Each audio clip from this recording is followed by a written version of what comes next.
Нурулло, ты считаешься самым молодым бойцом в Таджикистане.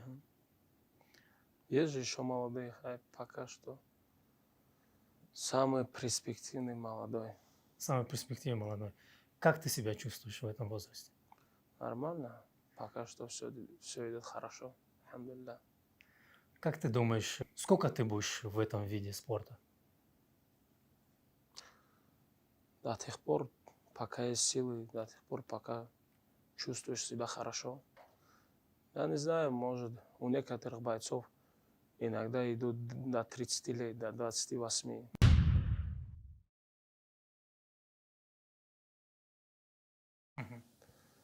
Зьет до 35.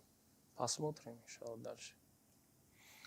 Если в таком темпе, то, наверное, до тех пор, пока не будет никаких травм, со здоровьем все будет хорошо, будем выступать. Ты сказал, что мечтаешь попасть в UFC. Как идут твои стремления к этому? Стремление, честно говоря, все шло по плану, но вот последний год, полтора года что-то не ладится с моими боями. Но я думаю, надеюсь, что это как бы мы все мусульмане верим во Всевышнего, все, что не случается, то от Него. Думаю, это какой-то экзамен. Как сказать тебе, у меня не получается бои. Некоторые бойцы не могут делать 3,5 килограмма, но у них бои получаются, а я в прошлый раз не смог сделать 1,5 килограмма, у меня не получилось. Думаю, это санджиш, да, иншаллах. Посмотрим, а так у меня, если бои срываются, я не останавливаюсь, усердно тренируюсь 2 раза в день. Как всегда, держу свою форму. Ты сейчас имеешь в виду весогонку, да? То есть ты не попадаешь в свой вес? Не, я Или другие? 2 раза не смог попасть здесь. А в этот раз, 9 сентября, когда у меня бой должен был состояться, у меня все шло хорошо. Я сделал 10 дней раньше вес, чтобы там Габ нашел то, что я вес. Когда бой было, еще 10 дней оставалось, я уже в весе был. А из-за того, что дороги закрыты были, границы, я не смог уехать. И уже 5-6 дней осталось, у меня соперник травмировался.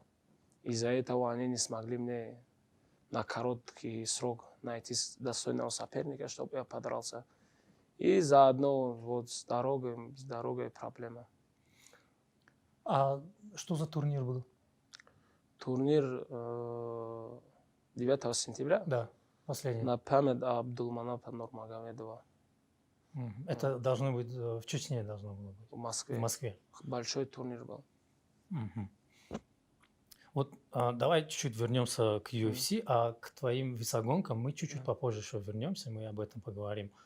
У тебя есть какие-то планы, допустим, на будущее, там 5 лет, 10 лет? Как ты думаешь, через сколько ты можешь попасть туда? Через сколько я могу попасть в UFC? Да. Я не знаю, мы предполагаем, Всевышний располагает. Сейчас посмотрим, будем тренироваться усердно. Если бы у меня бои получились бы 2-3 боя, может быть, я в конце этого года я постарался бы попасть. Но сейчас есть планы, чтобы больше, как сказать тебе, максатами в Средней Азии не делать бой в Москве. Лучше уехать в Америку, там чтобы сделать бой, да. Легче, если ты там, легче попасть в UFC. Сейчас посмотрим, сейчас есть планы, чтобы до конца этого года, если мне дадут визу, я скоро должен зайти в посольство, иншаллах, если дадут, то, может, уеду, там буду делать бои. В повседневной жизни ты вот в окружении тебя, вы постоянно только о боях говорите или другие темы тоже есть, вы обсуждаете? Вообще о боях не говорю. Когда мне соперника дадут, да, говорят, например, месяц перед боем или 1,5 месяца, обычно месяц или 1,5 месяца перед боем дадут тебе соперника. Я один раз захожу, например, один день только. Изучаю его. Его бои смотришь? Да, один раз только смотрю его бои и все. А дальше я стараюсь не смотреть, не зацикливаться на этом. Например, знаешь как? Например, есть люди, которые, да, в своих боях делают нокауты, там, делают хорошие, чтобы ты на этом не зацикливался. Поэтому я говорю тренерам своим, с которыми я работаю, чтобы они искали слабые места, и мы работали, отрабатывали. Все, а так я вообще не смотрю бои. А когда ты Например, видишь... вот как UFC или что-нибудь по телевизору идет же, я вообще, если какой-нибудь боец мне интересен, я только его бой могу посмотреть и все. А так полностью турнир я вообще не смотрю. А как ты думаешь, когда ты видишь, что твой соперник, который будет, нокаутирует своего соперника, это вызывает какой-то страх или почему ты не смотришь эти моменты? Иногда не страх, а, например, когда ты смотришь, может из-за этого ты откажешься. Бывает, если боец говорит то, что он не боится перед боем или он вообще не волнуется, то я не знаю, у него, наверное, каменное сердце. А так мы все бойцы всегда волнуемся, это нормально. Если боец волнуется перед боем, переживает, то значит это хорошо.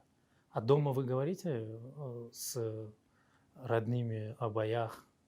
Ну, мои братья, у меня 3 старших брата родных, они только вот приходят там, смотрят иногда, как я готовлюсь. Ну, иногда каждый день спрашивает меня, как, что, как. Они всегда, все сейчас, я когда 2 раза не смог занять, они за мой вес, вот последний раз так переживали. Я за 10 дней вес сделал, они еще 10 дней до боя осталось, они меня спрашивают, сколько? Осталось у тебя 6 килограммов. Я на весе стою, у меня норма. Они, что нормально. Я 10 дней за боя вес сделал. У меня не... Опять же повторюсь, мы к твоим весогонкам чуть-чуть попозже вернемся. У тебя в Инстаграме есть несколько фото, ты охотишься, по-моему. Да. Ты любишь охоту? Мое хобби. Твое хобби охотиться? Да. А как ты первый раз попал на охоту? Я первый раз меня друзья позвали в гости. Сколько тебе лет было? Вот недавно, Недавно. 3-4 месяца назад было. Первый раз. И они меня там научили, как что делать. И мне дали, я не знаю, 10-12 пульт сочмайку, если знаешь. Айдуруш, короче, сатайхали тираг мефара. Да. Короче, вот птица стоит на дереве, я 10 раз стреляю и не попадаю вообще. Я там 2-3 раза пошел, короче, одну птицу только Смог сбить. и все. А так у меня что-то не получается сейчас с охотой. В интернете есть один видео, где ты общаешься с каким-то Мубаракшо с Африки. Скажи мне, пожалуйста, откуда у него такой хороший таджикский? Я тоже раньше, когда мы в Таиланде были на сборах, он начал звонить этому Бахджалов, знаешь, Бахджалов, который наши бои снимает же. Да. Оператор тоже. Он начал ему звонить, и он говорит, Нури, короче, один такой черный звонит, говорит, короче, со мной на таджикском говорит. Я говорю, он начал общаться с ним, я говорю, ты откуда вообще? Я говорю, так. И я узнал, потом начал с ним так держать общение, там хороший парень. Он всегда, вот, например, когда пятница будет, он всегда поздравляет там. И перед боями всегда пишет, что как. Я начал с ним так поддерживать общение.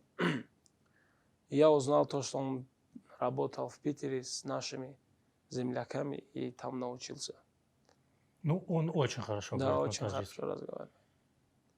И после этого все начали с ним уже, начали общаться с ним там. По поводу твоих развлечений, я увидел несколько видео, где ты играешь в PlayStation. Есть еще какие-то развлечения? Вот как ты после, допустим, боя отдыхаешь? Я после боя, если честно, я могу только не в хорошие, а вот в горы там, не в людные места.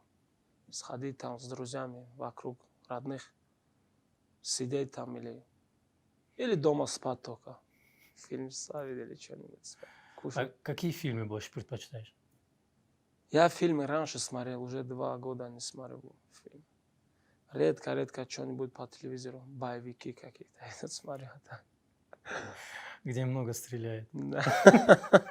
По-моему, прямой эфир у тебя было в Инстаграме, и ты говоришь, что ты с девчонками вообще не общаешься. Что плохого в том, что если ты будешь общаться с девушкой? Знаешь как, у нас же, брат, менталитет другой же сейчас. Например, я вот, когда Инстаграм, вот мой друг открыл мой Инстаграм 2 года назад. Понял, у меня второй бой, когда был, я приехал, он говорит, давай тебе Инстаграм откроем, там, что тебя узнают, пусть. Я вообще не понимал. Я не понимал там, чтобы я кого-то добавляю, и все там могут видеть то, что я добавил какую-то девушку.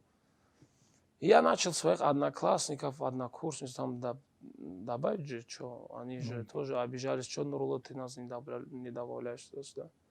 И все начали писать то, что ты что добавляешь туда-сюда, ты не стыдно тебе, ты какой боец. У нас, брат, менталитет другой, они вообще по-другому же воспринимают. И ты будешь, по их словам, дальше Не, жить? по их словам, не. Лучше зачем добавлять? Я и так, например, я не говорю то, что я не общаюсь. У меня есть знакомый, например, я учился в русской школе, в русском университете, в русском лагере. Я поддерживаю с ним общение, там они мои однокурсницы, одноклассницы, учительницы мои. А так сказать то, что, мам, вообще кайдых тага у нас туда-сюда. Я не знаю, нету такого парня, чтобы не было у него общения с девушкой. Ну вот я и удивился. Не, я говорил то, что, например, я так, там некоторые же как совсем переписываются, выходят, видят друг друга. У меня нет такого. У меня только девушки, одноклассницы, однокурсницы, чтобы общаться. Они просто спрашивают перед боями. Что как? Чи удачи же пожелают. Ну да. Так. Давай немножко поговорим о твоем не детстве, а вот юношеском возрасте, когда ты учился в школе. Много дрался? В школе, если честно, очень я много дрался. Халибетку и Зури Мактави Иисуса. И мы так Шеф школы. на это стремились. У меня Получалось? братья, да, мы все 4 вот брата родных, да. Мгм. Мы все в одной школе учились, и мои братья тоже, шеф Мактав, типа.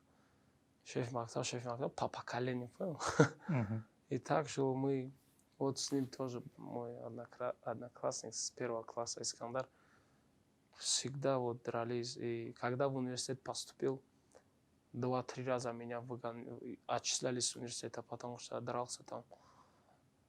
Не детское, а у всех, наверное, не знаю, наверное, у всех такое. В школе? Да, не в школе, в университете В тоже. универе? Не, я так, толпа, там не толпа, я не дрался, я чисто обиду держишь или что, я тебе не нравлюсь, давай идем один на один разберемся.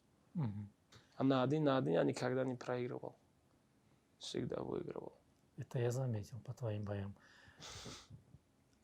Когда последний раз на улице дрался? Последний на улице. Да. Наверное, вот как начал за ним 2 года назад. 2 года назад. А так, чтоб сталкивался с словами, бывало такое. Вот год назад было, да, такое, чтобы Здесь, в Душанбе? да, на улице так. Один парень не узнал меня, короче. Он начал газовать, я говорю, успокойся. Он пошел своих друзей привез, они узнали меня и говорят, дурак. Газоват это означает то, что он начал Да, бычить на тебя. начал грубить, там, хамить, да, туда-сюда. Я говорю, успокойся, если ты такой какой-нибудь борзый или что, давай идем один на один разберемся.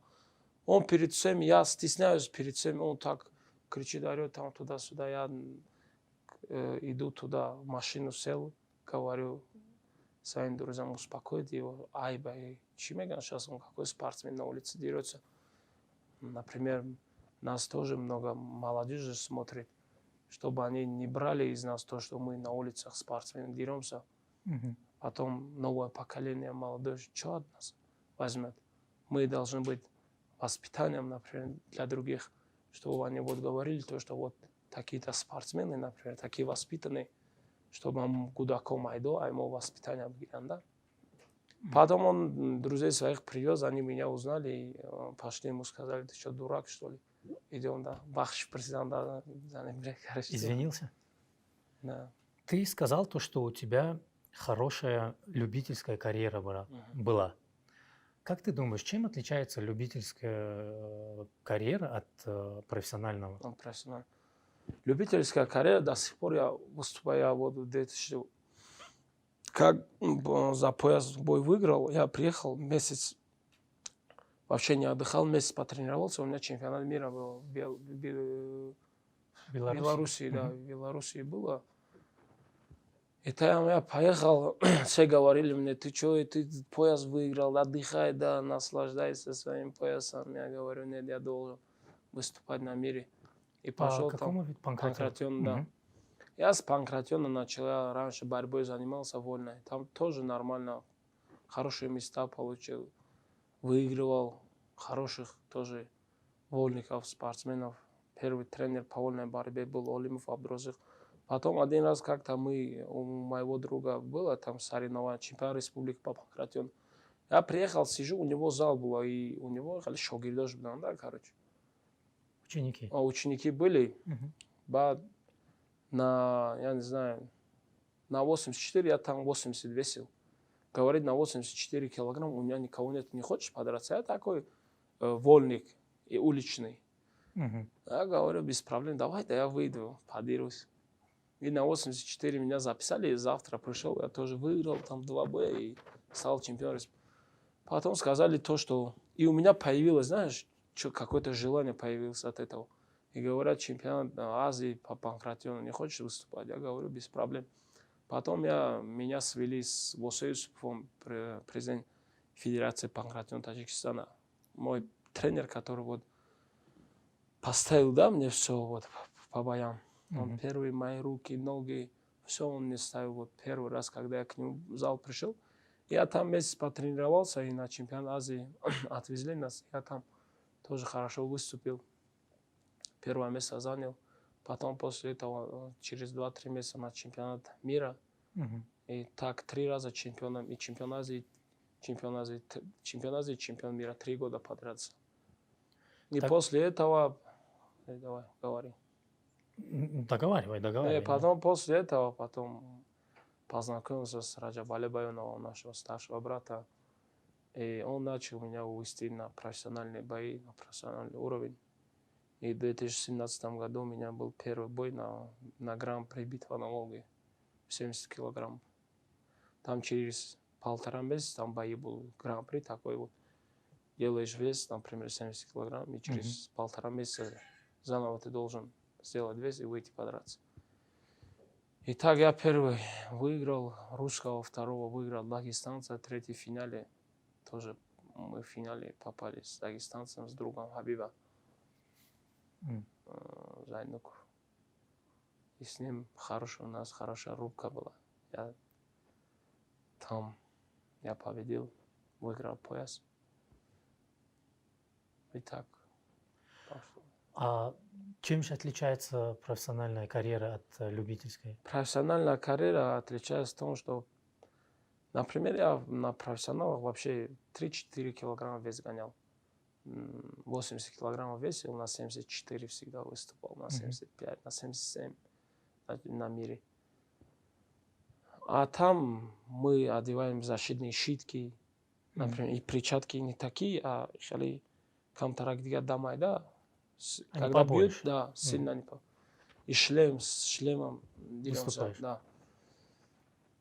Например, чем профессиональная, любительская, я думаю, сложнее, чем профессиональный бой. В чем сложность? В том, что ты, например, смотришь, одеваешь шлем, щитки, все у тебя в этих. Защищено. Да. И как сказать тебе, и все идет как на бал, понял? На бал. Ты бал берешь. Понял. То есть И у тебя должна быть такая сильная скорость, или у тебя должна быть самая сильная борьба, чтобы выигрывать. А по деньгам? На любительском? Да, есть На разница? любительском я 3 раза чемпионом мира стал. Мне сказали то, что там это Джойза Чимешабарс. Джойза президенти. Титул? Награждение. Президентская награда? Президентская награда, то, что когда человек чемпион мира выигрывает, у нас в Таджикистане, например, да, 75 тысяч сомов, я не знаю, 2 года назад было такое было, то, что 75 тысяч сомон ты выигрываешь. И когда я стал первый раз чемпионом мира, молодой парень, я думал, 75 тысяч сомон, я что сделаю, машину себе куплю. Зимой больше не буду пешком идти в зал, на машине туда-сюда. И пришел, ничего. Говорят, подожди, он сейчас в бюджете, это все хорошо. Второй год чемпионат мира, я за свои деньги. У меня брат один, Исмаил, он меня спонсировал. Я за свои деньги поехал на чемпионат мира и тоже чемпионом мира стал. И думал, 75, 75, 150. 150 будет, а 150 тысяч самого, да. Что я буду делать, думал. И приехал, ничего не дали. В третий раз уже я, когда чемпионат мира был, мне 14 тысяч самон дали. Из 14 тысяч самон я 7 тысяч самон получил на чемпионат мира, чтобы ехать. Сказали, иди чемпиона мира сам приехал. Мой, короче, мы тебе... Приезжай. Да, дадим все. Хорошо. Поехал, чемпион мира стал, пришел, ничего до сих пор. А потом вопросов не было к ним? Ну, где деньги, ребят? Дам 2-3 раза мой тренер. Там заявление, там туда-сюда писал. Я не знаю, они какие-то оправдания искали, то, что должно быть там 75 стран. И у нас было 45 стран или что-то другое. А когда перед чемпионатом мира мне это не говорили. Говорили за свой счет, иди, выиграй, приходи. Потом я не зацикливался на деньгах. Лучше зацикливаться на боях. Да, зацикливаться на будущем. Дальше идти. А деньги сами найдут тебя, когда придет время. У тебя между любительской и профессиональной карьерой была очень небольшая промежуток времени, да? Ты быстро перешел на профессиональные бои. Да. Как тебе сказать, когда на профессиональные бои перешел, я все равно по любителям выступал. Тоже выступал, да? Дай пару советов ребятам, которые молодые, как сделать так, чтобы вот как у тебя было, чтобы они быстро перешли с любительских на профессиональные бои. Знаешь, как я не смотрел там чемпионат города или чемпионат республики или чемпионат клуб, чемпионат Дангара. Я везде выступал.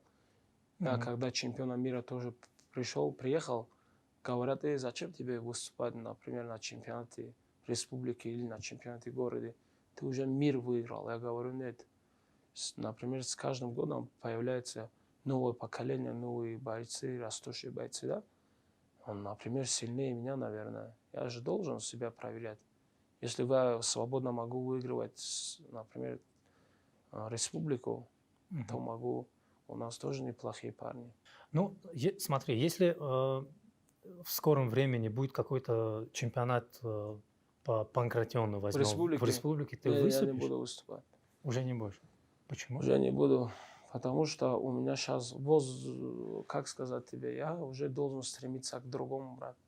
Я должен уже стремиться к профессиональным, более серьезным вызовам, а не зацикливаться на республиках или на это. Я когда начинал, можно там, когда начинаешь, да, провести одновременно 2-3 боя, например, и по любителям, и профессиональным можно выступать. А сейчас мы говорим о UFC, мы выступаем на чемпионате республики. Согласен. У тебя был бой с Рамзан Амиров. Рамазан Амиров. Или Рамазан? Да, извиняюсь. Рамазан Амиров. В третьем раунде ты начал общаться со зрителями. С ним тоже общался. С ним тоже? О чем вы говорили? Когда у меня я не смог, а у меня же травма кистью была, у меня трещина. Когда многие не понимают, многие думают, то, что мы специально делаем. Представь, я 2 года вообще друзей своих не вижу, 2 года не выхожу. Утром в зале прихожу, сплю, вечером в зале прихожу, сплю. Я вообще никого не вижу, кроме своих родителей, своих родных. Даже и их тоже редко вижу. Я только в режиме своих друзей, близких, знакомых. Я вообще не гуляю, ничего вообще. Просто в зал видишь, и дом свой видишь, все, и дорогу. А все думают, то, что ты столько готовишься, да, я столько готовлюсь, или другие бойцы столько готовятся, со стороны всегда так. И у нас не получается бои, все начинают критиковать, там, туда-сюда, ты такой, ты не можешь, мы ждали твой бой, ты ждал мой бой, а я сам не жду свой бой. Я столько готовлюсь, например. Дело не в этом, я столько расходую, например. А в подготовке только Амир Рахпли на дорогу, ты знаешь, сколько уходит, например. Витаминизация, там, тренера за спасибо, никакой тренер тебе за спасибо же Не будет тренировать. не будет тренировать. Столько расходов делаешь из своего кармана. Например, дело не в этом, дело в том, чтобы если бои будут у тебя, ты выигрываешь, все говорят, молодец, красавчик, ты огуры миллиард долларов.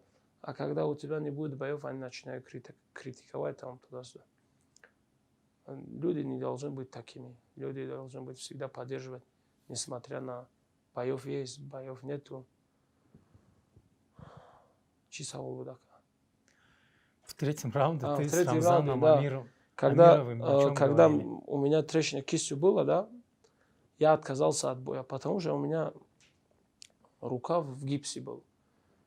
И 10 дней в гипсе так было, и все начали такие слова мне писать. Я вообще не читаю комментарии. Есть же друзья, там, брат, они там, все, они вот смотри. И один раз я как-то зашел, и мои друзья с болельщиками начали там недоразумение, да, конфликтовать. И я сказал, давай, да, я должен сделать бой с этой рукой. И типа его менеджер, вот Амирова, с которым я подрался, позвонил Лиги GFC и говорит, то, что дайте нам Нурлу, дайте мне покажем. Мы накажем его там туда-сюда. Я так наслышался. Потом я вот клянусь себе, вот Со сломанной рукой? Да, со сломанной рукой я только одной рукой работал и вес гонял чуть-чуть. И подрался, и в третьем раунде я уже доминировал его. Я говорю с ним, давай, да, вставай, бью его, говорю, вставай, что, дерись со мной. Сказал? Он и что, он вот так бьет меня. Говорю, бей, я его бью. И я на болельщиков смотрю, все это, я начал болельщиков тоже Призывать? Да. Что, болели? Оживлял. Да. Но это иногда хорошо же. Иногда в нашем спорте нужно такое, чтобы тебя побыстрее узнавали, побыстрее. Ну, надо яркие бои показывать. В одном из интервью ты, вот мы вернулись к весогонке, в одном из интервью ты сказал то, что я действительно не знаю, как мне гонять вес. Не, я не сказал так, я сказал то, что у меня нету человека, чтобы он правильно мне сказал то, что как гонять вес. Я, знаешь, я иногда, например, по моей программе, иногда я делаю, у меня получается вес. Иногда я делаю по этой программе, у меня не получается вес. А я вот сейчас по новой программе сделаю, 10 дней до боя было, я сделал свой вес уже. То есть получилось? Да. Я же на 77 перешел уже. Не буду сейчас утомлять свой организм. Думаю, на 77 один бой или два боя проведу и все. Сколько раз получилось так, что у тебя из-за веса 2 раза? Что ты изменил, чтобы у тебя сейчас весогонка пошла лучше? Другую весовую категорию. Угу. Сейчас на 70 выступал, сейчас на 77 буду выступать. Просто там легче, то есть гоняешь меньше веса. А сила, выносливость остается? Сила, выносливость, конечно, остается, если мало веса гоняешь. Просто тяжелее в бою. В бою тяжелее. Например, я если с 85, с 86 на 77 гоняю, а есть люди, которые с 95 на 77 гоняют. И во время боя они 7-8 килограммов набирают. 85-86 выходят, а ты 82-83 выходишь. Например, на 4-5 килограммов они тяжелее тебя. Но это не суть. Самое главное, хорошо подготовиться. можно с Кинг-Конгом тоже подраться. Или нет? Возможно. Тебе где легче, в стойке или в партере работать? Мне от соперника зависит, в каком аспекте он слабее Ну, у тебя работает. база получается стойка, да? У меня Основная? база, борьба у меня база. Борьба, да? Я раньше, когда мне 10 лет было, я начал вольной борьбой заниматься. У тебя должно было быть бой с казахским спортсменом Куат Хамитовым. И потом ты опубликовал в своем инстаграме то, что я в Казахстане не буду выступать, потому что я не доверяю судьям. Если бой будет в России, я буду выступать. Как ты думаешь, если бой будет в России, там судьи намного справедливее будут относиться? Ну, знаешь как. Например, если сейчас в Таджикистане будет, да, в Душанбе, например, у нас какой-нибудь турнир пройдет, у нас будет, знаешь, какое-то преимущество. Например, если ты будешь драться с какой-нибудь другой нацией, если бой будет равным, то по-любому же тебе дадут бой. По-любому тебе дадут бой. Возможно, судьи-то будут с другой стороны или нет? С другой стороны, хорошо. Но у тебя дома, я не знаю, я так пару боев тоже видел, когда в Казахстане бой. Я ничего не хочу против судей говорить, но были бои, когда была ничья, когда выигрывал другой, они давали своим. Не только в Казахстане, а во всех странах такое. Ты выступление, точнее обращение Куата не смотрел потом? Он сказал, что большинство моих боев осудили именно в Казахстане, которые я проигрывал. Может, раньше. Мне позвонил. У меня бой должен был с другим, с кыргызским бойцом, наверное, по-моему, не помню, с каким-то бойцом у меня бой поставили. И я, когда не смог вес гонять, я сразу же на 7-7 дрался с Амировым. Потом после этого я должен был защитить свой пояс. И из-за того, что сказали то, что мы тебе дадим бой обратно за пояс, шанс, чтобы ты подрался, и не на 70 килограммов, на 73 было. На 73 или на 74. И 2-3 килограмма промежуточные. Он тоже много гоняет. С Куатом Амитовым. Я так подумал, что я хорошо тренируюсь, я готовлюсь усердно, молодой, я могу доминировать его, если я подготовлюсь хорошо. Мы посидели со своим братом, Раджабали был наш старший брат. Со всеми посидели, поговорили, поставили точку, мы согласились. Я начал готовиться. Весь гонять, готовиться. И 10 дней до боя остается, они говорят, мы переносим бой. Я представил, вот 13 декабря бой было, я помню, вот уже 25-го уже я начал весогонку, у меня расчет было 13-го, чтобы 12-го взвешивания, чтобы я сделал вес, да. Они, если переносят бой на 25-го еще в Казахстане, кто на это согласится? Никто на это. Ты на тот момент был в Таджикистане? Да, я здесь готовился. Здесь готовился, потом я сказал, давай, если ты сказал, что ты готов драться, ты проигранные твои бои больше, чем мои выигрыванные, даже проигрыванные, ты 20, у тебя рекорд даже больше, чем мой возраст, рекорд твой больше, чем мой возраст, понимаешь? Давай я жду тебя 13-го, например, в Краснодаре бой. Давай подеремся, не ищи там никакую там отмазку, то что. Они сказали то, что нет, типа или в Казахстане, или боя не будет. Я сказал, все, если не будет боя, вы так будете издеваться надо мной. Я тоже не принял бой. Я же не какой-то там, это с кем. Здесь, например, смотрю, я мигрант, буфорат хоуджадам еще, например, буфорат иджадам. Я сам тоже себя уважаю. Я не какой-то там, я заслужил свое уважение, чтобы меня, мое мнение. Что например, договор дороже денег. Если договор был, да, в том месте, в этом месте, вот в такой-то дате, в такое-то время ты подерешься и все. Как ты думаешь, как часто судьи бывают несправедливыми во время боя? У меня с этим не сталкивался. Алхамдулилля, я всегда свои бои выигрывал раздельным решением судей. никакого там этого спорного не было. Вообще, ты не замечаешь то, что вообще вот этот мир ММА и всех вот этих UFC, они превратились в какое-то шоу? Не все это замечают. Сейчас ты, если не можешь делать, не можешь говорить, не можешь делать шоу, то ты никому не интересен. Тебе только так бой ставят, например в крупнейшей организации. 4-5 месяцев один бой тебе дадут, и ты подерешься, и все, ты никому не интересен. А если ты говоришь там, балаболишь там, делаешь много, есть меры, тогда можно свое говорить, свое мнение. То, что ты думаешь, то, что как будешь драться, как что, можно это сказать. А так, чтобы много говорить, потом выйти в клетку, ягом чай даст набирать, это нехорошо. Когда ты сидишь на конференции, я видел один видео, где в зале кто-то засмеялся, и тебя это сильно задело. Ты сказал, ну типа там, чё ты смеешься? Если на этом, что смеешься?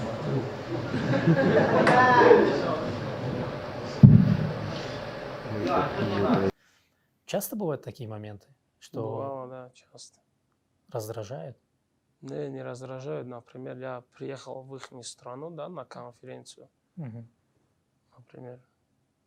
И я с уважением к этому бойцу, например, отношусь, бойцу, к которому я приехал, да. Мгм. Они же должны тоже меня уважать.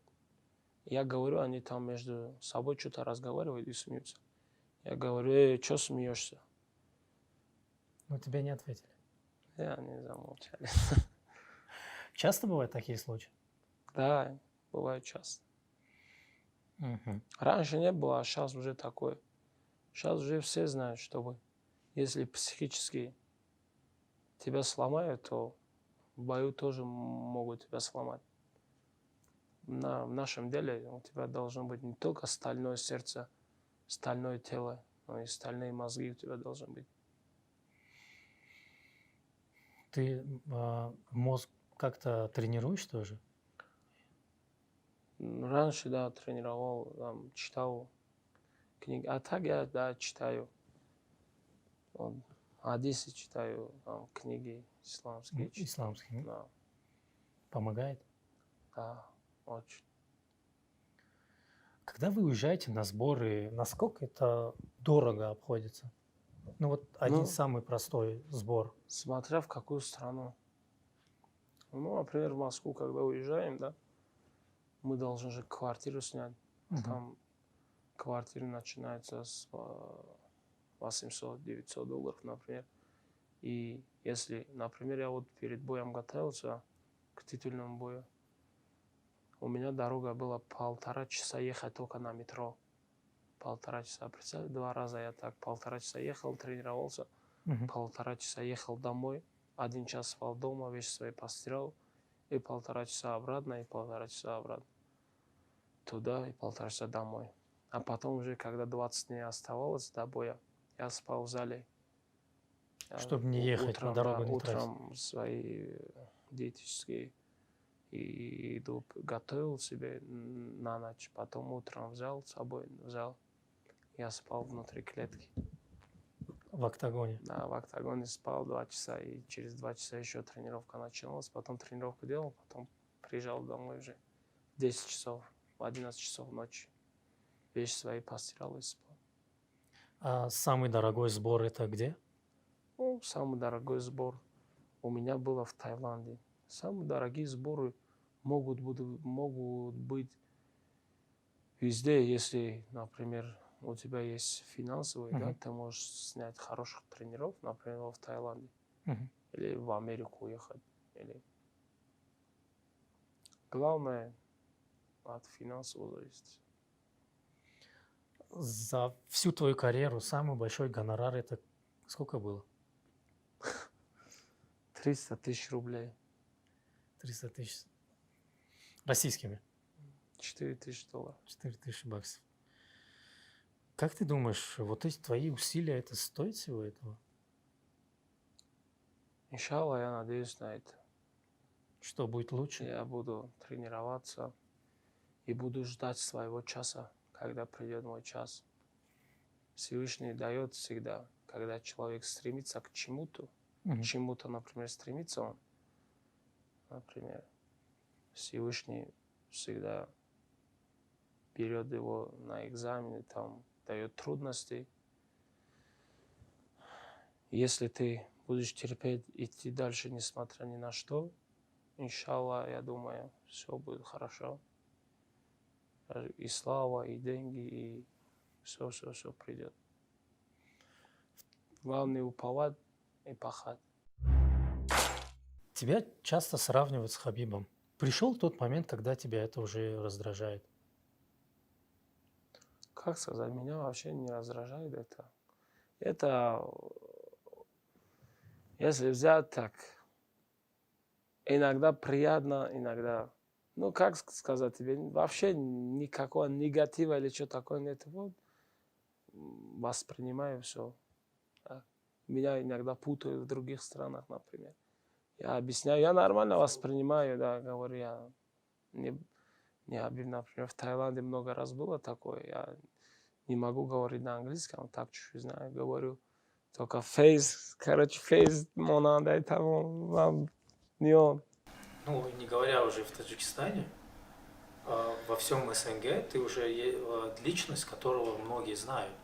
И я из-за этого спрашиваю, допустим, есть, ну, когда ты приходишь, тебя не узнают как Нурулло Алиева, да, видят на улице и узнают как, ну, например, как Хабиба, да, похоже на Хабиба. Вот этот момент не бывает тебе неприятным?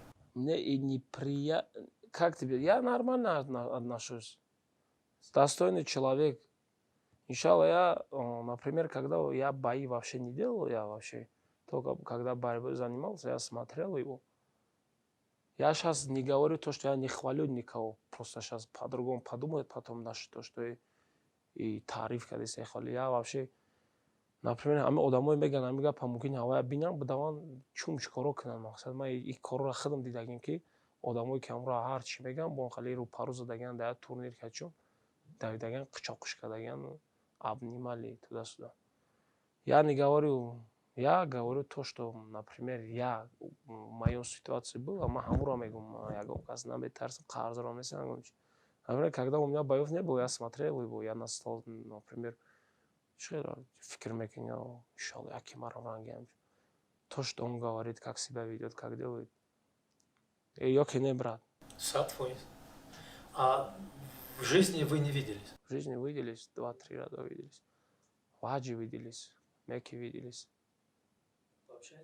Поздоровались, пообнимались.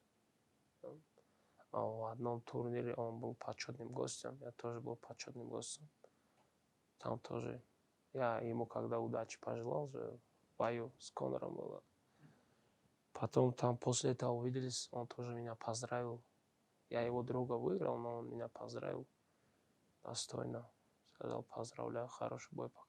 Последний вопрос, и мы переходим на блиц, и на этом мы тебя оставляем в покое. Ты пришел в первый раз на чемпионат по Панкратиону, по-моему, как зритель. И получилось так, что ты стал бойцом.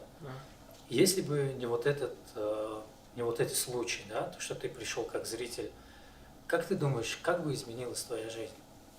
Я бы, наверное, занимался бы дальше борьбой, выступал по вольной борьбе.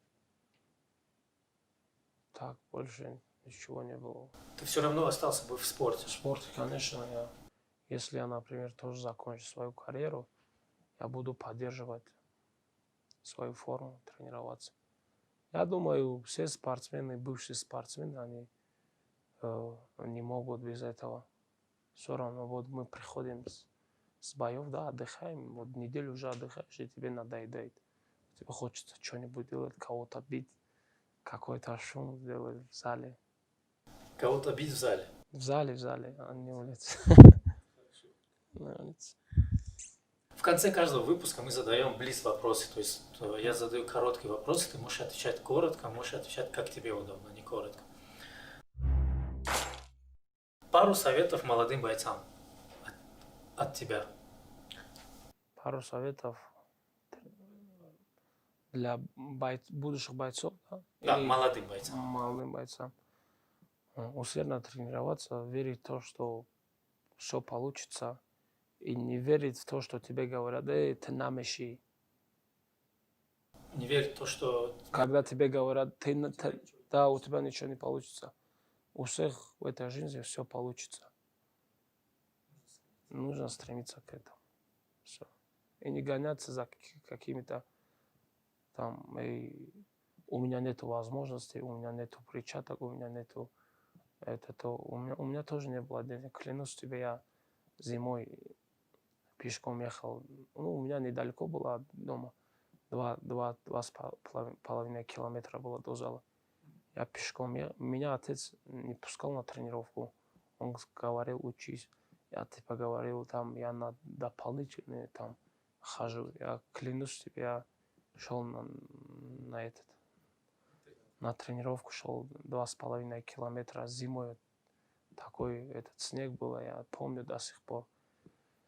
Я шел туда и пешком обратно. Всегда, каждый день тренировался. Думаю, сейчас, альхамдулилля, все хорошо. Я всегда до сих пор я прихожу с боев, он говорит, да, оставляй. У меня бои не получается, говорит, оставляй. Все хорошо будет. Например, не губи свое здоровье. Я говорю, столько я тренируюсь, столько я пашу в зале. Например, я же то, что я знаю, я никому не говорю. У всех такое же есть в сердце. Например, столько ты делаешь, да, и все это оставлять. Я, например, не могу, а если другой спортсмен сможет, я это не могу. Будем ждать своего часа, пахать и надеяться на Всевышнего, то, что он даст нам тоже все хорошее. Все, брат. Хочешь добавить? Не. Точно? А у тебя в Инстаграме был один пост про дружбу. Ты веришь в дружбу? Дружбу верю, у меня есть пару достойных братьев, которые всегда рядом со мной. Есть братья, которые как радуга меняются, когда у тебя все хорошо, когда у тебя бои получаются. Таких друзей у меня много. Они всегда рядом, поддерживают. Когда у тебя не получается, они сваливают. И когда у тебя бои будут, они сразу снова появляются. Я знаю таких людей, и я ничего не говорю, я просто для себя знаю в дальнейшем тоже, как поступить с такими друзьями. Дай пару советов бойцам, как сохранить здоровые уши. Здоровые уши. У меня не ломаются.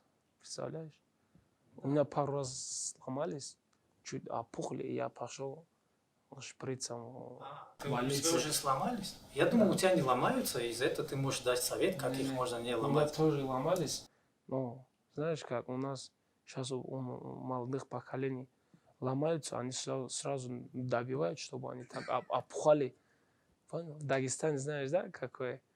В Дагестане или я не знаю, в какой-то стране, может, в Дагестане, когда на сборах был, они так прикалывались между собой, то, что левое ухо 1000 рублей, правое ухо 500 рублей. Левое зачем? Почему правое, левое, то есть 1000 рублей? Они говорят, когда на машину садишься за рулем, чтобы ухо видно было.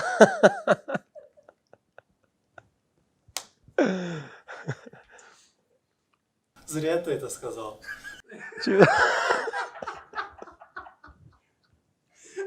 Завтра все побегут к тебе. Стоп.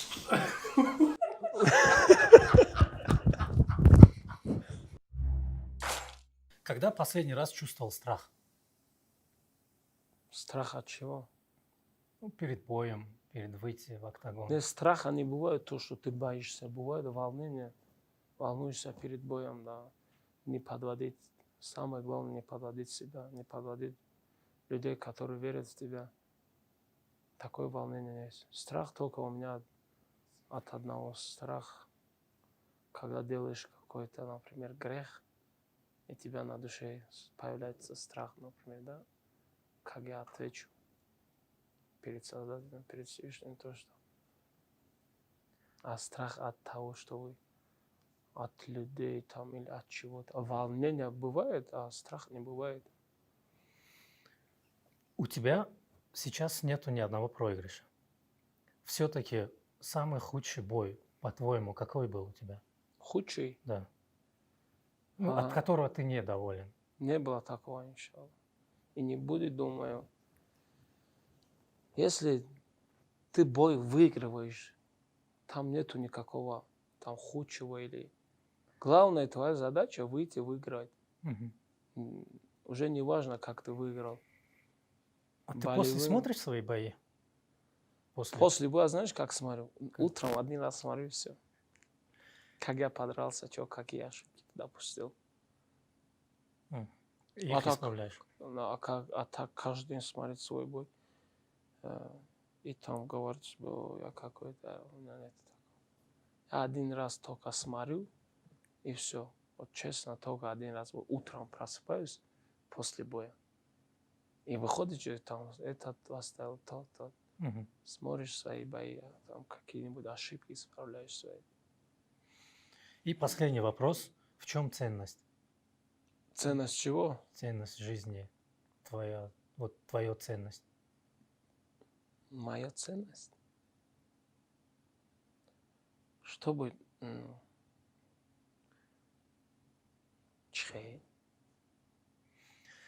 Ценность – это вот то, что ты есть, то, что ты делаешь, например. В чем ты чувствуешь свою ценность? То, в чем я свою ценность чувствую? Да. Кто это сказал?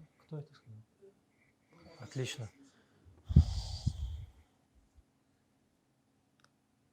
Свою ценность? свою ценность. Охоз бо ма ягон чайбура ислом мегун, мардам меган хича мало мегирад, чи мегирад, намифурам. Ну, это твое полное право. Как ты хочешь, так и будешь говорить. Ценность,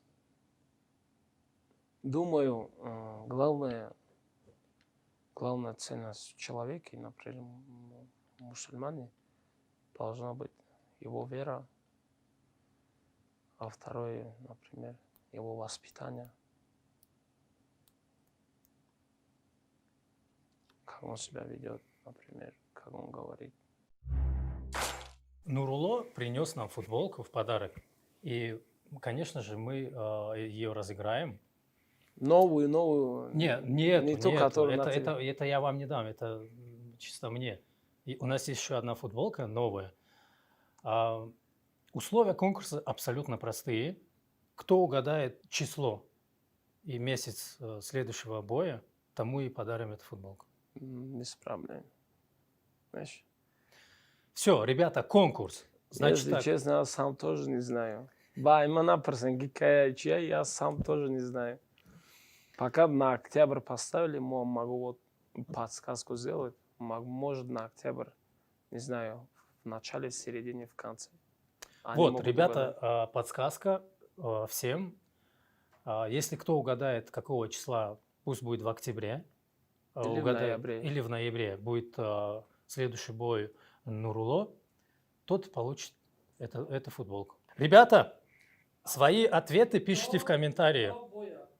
Конечно, до боя. Вот 12:00 мы все, закрываем конкурс и раздаем.